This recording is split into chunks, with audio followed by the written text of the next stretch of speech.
আসসালামু আলাইকুম সবাইকে। আজকে বিকেলবেলা আমি জার্মানির যে গ্রামটাতে থাকি সেই গ্রামটাতে একটু হাঁটাহাঁটি করার জন্য বের হয়েছি। হাঁটতে হাঁটতে আমি সেই রাইন রিভারের পাশে চলে আসছি। যাই হোক, আজকে যেই কারণে ভিডিওটা বানাচ্ছি সেটা হচ্ছে, অনেকে আমাকে ইনবক্সে কমেন্টে প্রশ্ন করে যে ভাই জার্মানি কিভাবে আসবো, জার্মানি আসার প্রসেসটা একটু বলেন। জার্মানি আসার প্রসেস তো বিদেশে আসার অন্য সবগুলা দেশের মতোই প্রায়, কিন্তু জার্মানি আসার আগে আপনার যে বিষয়টা সবথেকে বেশি গুরুত্বপূর্ণ সেটা হচ্ছে জার্মানি আসার চিন্তা করলে আপনাকে অবশ্যই ধৈর্য ধরতে হবে। ধৈর্য ধরতে না পারলে আসলে জার্মানি আসতে পারবেন না। তো কেন ধৈর্য ধরতে হবে সেই বিষয় যদি কথা বলি, তাইলে প্রথমত বলি, আপনার যদি ফ্যামিলির কোনো মেম্বার্স জার্মানিতে থাকে তাহলে আপনি হয়তো ইজিলি জার্মানিতে আসতে পারবেন, এবং তখন হয়তো সময়টা একটু কম লাগতে পারে। কিন্তু আপনার যদি ফ্যামিলি মেম্বার্স জার্মানিতে না থাকে, মানে ফ্যামিলি রিইউনিয়ন ভিসায় যদি আপনি জার্মানি না আসতে পারেন, তাইলে হয়তো আপনার একটু সময়টা বেশি লাগবে। এখন আমি ধরেই নিচ্ছি যে জার্মানিতে আপনার পরিচিত বা ফ্যামিলি মেম্বার্স নাই। এখন অন্য কী ওয়েতে আপনি জার্মানি আসতে পারবেন সেটার জন্য এক হচ্ছে আউসবিল্ডং, আরেকটা হচ্ছে স্টুডেন্ট ভিসা, আরেকটা হচ্ছে স্কলারশিপ পেয়ে আসা। তো আউসবিল্ডংয়ের বিষয়টা প্রথমে একটু আলাপ করি। আউসবিল্ডংটা হচ্ছে যে আপনি যদি বাংলাদেশে জার্মান ভাষা শিখেন, শেখার পরে আপনি A1, A2, B1, B2 এই লেভেল পর্যন্ত যদি আপনি কমপ্লিট করেন, তখন সেই ল্যাঙ্গুয়েজ যে সার্টিফিকেটটা পাবেন সেটা দিয়ে জার্মানির বিভিন্ন প্রতিষ্ঠানে আপনি অ্যাপ্লাই করতে পারবেন। এবং কোনো প্রতিষ্ঠান যদি আপনাকে আউসবিল্ডং দেয় যে হ্যাঁ তুমি এখানে কাজ করতে পারবা, তখন আপনি ওই প্রতিষ্ঠানের ডকুমেন্টসগুলো এম্বাসিতে সাবমিট করে আপনি আউসবিল্ডিংয়ে আসতে পারবেন। তো সেটার জন্য কেন বলতেছি ধৈর্য ধরতে হবে। আপনি নর্মালি বাংলাদেশে থাকেন এবং যদি পড়ালেখা করে থাকেন, হয়তো ইংলিশটা একটু ভালোভাবে জানেন, কিন্তু জার্মান ভাষা আপনার জানার কথা না। এখন আউসবিল্ডিংয়ের জন্য যে রিকোয়ারমেন্ট, আপনার ভাষা সার্টিফিকেট লাগবে, সেটার জন্য আপনাকে 1 থেকে 1.5 বছর অথবা 2 বছর অথবা আরও বেশি সময় ধরে ভাষা শিখতে হবে। তো সেজন্য বলতেছি আউসবিল্ডিংয়ে আসতে হলে আপনাকে ধৈর্য ধরতে হবে। তারপরে আসি, অনার্স করতে যদি আসতে চান, জার্মানিতে অনার্স করতে আসতে হলে আপনাকে বাংলাদেশে 13 বছর পড়ালেখা শেষ করতে হবে। মানে আপনি যদি এসএসসি শেষও করে ফেলেন, আপনি সরাসরি এখানে অনার্সের জন্য অ্যাপ্লাই করতে পারবেন না। আপনাকে বাংলাদেশের কোনো একটা ইউনিভার্সিটি থেকে 1 বছর পড়ালেখা শেষ করতে হবে, তারপরে এখানে ব্যাচেলরের জন্য আসতে পারবেন। আর যদি মাস্টার্সের জন্য আসতে চান, তাইলে আপনি অনার্স শেষ করে তারপরে এখানে মাস্টার্সের কোনো একটা সাবজেক্টে অ্যাপ্লাই করে আসতে পারবেন। এখন অনার্স এবং মাস্টার্সের জন্য কেন আপনাকে ধৈর্য ধরতে হবে সেটা বলি। সবাই হয়তো জানেন, যারা জার্মানি স্টুডেন্ট ভিসা বা অন্য প্রসেস নিয়ে ঘাটাঘাটি করছেন, যে জার্মানিতে আসতে হলে অনেক লম্বা একটা ওয়েটিং পিরিয়ড অপেক্ষা করতে হয়।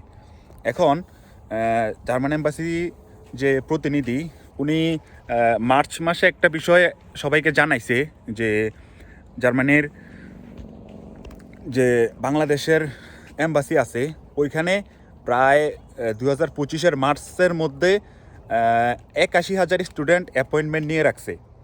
আবার ওইদিকে জার্মান এম্বাসির প্রত্যেক বছর বাংলাদেশ থেকে জার্মানিতে স্টুডেন্ট নিয়ে আসার যে সক্ষমতা সেটা হচ্ছে 2,000। এখন যদি জার্মান এম্বাসি প্রতি বছর 2,000 করে স্টুডেন্ট নিয়ে আসে, তারপরেও যে 81,000 স্টুডেন্টদেরকে কমপক্ষে 40 বছর অপেক্ষা করতে হবে। হ্যাঁ, এটা হচ্ছে মেন কথা। এখন আপনি যদি অ্যাপয়েন্টমেন্ট নিয়ে রাখেন, তাইলে আপনি সাথে সাথে আসতে পারবেন না। আপনাকে সেই 2 বছর, 3 বছর, 4 বছর, 5 বছর, অথবা জার্মান এম্বাসির যে সীমাবদ্ধতা যে 2,000-এর বেশি ওরা কাউকে ভিসা দিবে না প্রতি বছর, তাইলে আপনাকে 40 বছর ওয়েট করা লাগতে পারে।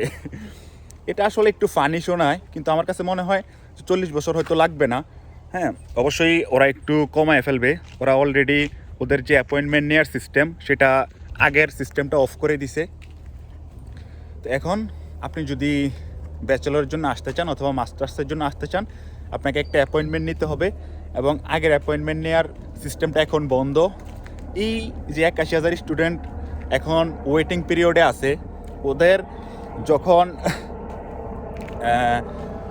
মানে ডকুমেন্ট দেওয়া শেষ হবে, ওদের প্রসেসটা যখন করা শেষ হবে, তখন নতুন যারা অ্যাপয়েন্টমেন্ট নিচ্ছে, এখন নতুন অ্যাপয়েন্টমেন্ট নেওয়ার জন্য আপনার অফার লেটার লাগবে, আইএলটিএস এর এক্সাম দেওয়া থাকা লাগবে, তারপরে ব্লক অ্যাকাউন্টের টাকা পাঠিয়ে দেওয়া লাগবে, মানে সব রিকোয়ারমেন্টস আপনি ফুলফিল করলে তারপরে অ্যাপয়েন্টমেন্ট নিতে পারবেন। আগে যেটা হয়তো যে আপনার পাসপোর্ট আছে আপনি অ্যাপয়েন্ট নিতে পারবেন। এই কারণে মেনলি যে 81,000 স্টুডেন্ট, আমি জানি না কয়জনের অফার লেটার আছে, জানি না কয়জনের আইলস দিয়ে আছে, কিন্তু হয়তো সবার পাসপোর্ট আছে, এই কারণে অ্যাপয়েন্টমেন্ট নিয়ে রাখছে। কারণ ওরা জানে যে আমি যদি এখন অ্যাপয়েন্টমেন্ট নেই তাহলে আমাকে 2 বছর 3 বছর অপেক্ষা করতে হবে। এই কারণে সবাই এখনও অনার্স শেষ হয় নাই, তারপরেও অ্যাপয়েন্টমেন্ট নিয়ে ফেলছে। তো জার্মানিতে যদি আসতে চান অনার্সে বা মাস্টার্সে, তাহলে আপনার ওই যে জার্মানির এম্বাসির ওয়েটিং পিরিয়ডটা কাটানো, এটা 2 বছর হইতে পারে, 3 বছর হইতে পারে, বা 40 বছর হইতে পারে, সেই মেন্টালিটি নিয়ে তারপরে জার্মানি স্টুডেন্ট ভিসায় অ্যাপ্লাইয়ের জন্য চিন্তা ভাবনা করতে হবে। এটা হচ্ছে বিষয়। আর যদি স্কলারশিপে আসতে চান তাইলে হচ্ছে সেইখানেও আপনাকে ধৈর্য ধরতে হবে, কারণ জার্মানি স্কলারশিপ পাইতে হলে ওই যে ব্যাচেলরে আপনি বাংলাদেশে 13 বছর পড়ালেখা করতে হবে, মানে ইউনিভার্সিটিতে কোনো একটাতে 1 বছর পড়ালেখার পরে তারপরে এখানে অনার্সের জন্য অ্যাপ্লাই করা লাগে। তো এখানে স্কলারশিপ পাইতে হলেও আপনি অনার্স করার পরে কোনো একটা ভালো প্রতিষ্ঠানে, কোনো একটা ভালো পজিশনে আপনাকে 1 বছর জব করা লাগবে। আপনি যখন 1 বছর জব শেষ করবেন তখন আপনি এখানে স্কলারশিপের জন্য অ্যাপ্লাই করতে পারবেন। তো ওই স্কলারশিপের যদি প্রসেস করেন আপনি, সেক্ষেত্রে আপনাকে হয়তো 6 মাস অপেক্ষা করতে হবে। কিন্তু 6 মাস অপেক্ষা করার আগে তো আপনার চাকরি করা লাগতেছে, সে চাকরি করার পর তারপরে আপনি এখানে স্কলারশিপের জন্য অ্যাপ্লাই করতে পারবেন। তো মেনলি আপনি যে প্রসেসেই আগাইতে চান না কেন, আপনাকে ধৈর্য ধরতে হবে। হ্যাঁ, এবং ধৈর্য ধরার পরেও আমি দেখি যে অনেক দিক থেকে অনিশ্চয়তা আছে, কারণ সব কিছুর টাইমিং যদি একসাথে না মিলাইতে পারেন, হ্যাঁ, আপনার ব্লক অ্যাকাউন্টের টাকা, আইলস পরীক্ষার রেজাল্টের মেয়াদ আছে কি না, অফার লেটার পাইছেন কি না, সব কিছু যদি আপনি টাইমিং একসাথে মিলাইতে না পারেন, সেক্ষেত্রে আপনার জন্য আবার ঝামেলা হতে পারে। এ হচ্ছে বিষয়। তো আমি মেনলি যারা জার্মানিতে আসার জন্য আগ্রহী তাদেরকে বলবো যে আপনার যদি রিসেন্টলি মানে 2023 বা 2024-এর 3-4 মাসের মধ্যে অ্যাপয়েন্টমেন্ট নেওয়া না থাকে, তাহলে আপনি অন্য দেশে চিন্তা ভাবনা করেন। আর যদি অন্য দেশে চিন্তা ভাবনা করেন তাহলে জার্মানি আসার জন্য যে অ্যাপয়েন্টমেন্ট নিয়ে রাখছেন ওই অ্যাপয়েন্টমেন্টটা একটু ক্যান্সেল করে দেন। ক্যান্সেল করে দিলে যারা পরবর্তীতে আসলেই আসতে আগ্রহী তাদের জন্য একটু সুবিধা হবে, তাদের ওয়েটিং পিরিয়ডটা একটু কমবে। তো আপনি আরেকটা স্টুডেন্টকে হেল্প করতেছেন জার্মানিতে আসার জন্য।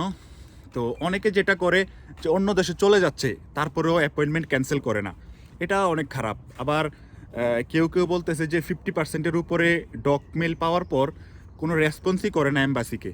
ভাই, আপনি যদি অ্যাপয়েন্টমেন্ট নিয়ে রেসপন্সই না করেন এম্বাসিকে, আপনি শুধু কেনই অ্যাপয়েন্টমেন্টটা নিয়ে রাখছেন, কেন ক্যান্সেল করলেন না?